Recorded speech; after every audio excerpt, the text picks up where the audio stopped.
McGilvary Roofing, Florida's roof age law and tile roof preservation experts. What you're looking at here is how a tile roof is actually evaluated and repaired correctly. Most roofing systems do not fail across the entire roof. They fail in specific high water flow areas, valleys, flashings, penetrations, and transitions.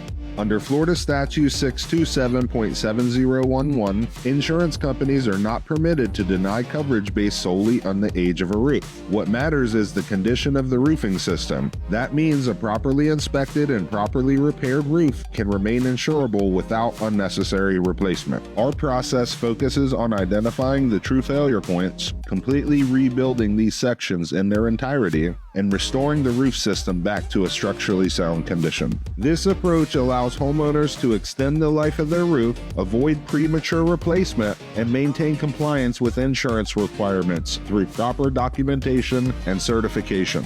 McGilvary Roofing, Florida's roof age law and tile roof preservation expert.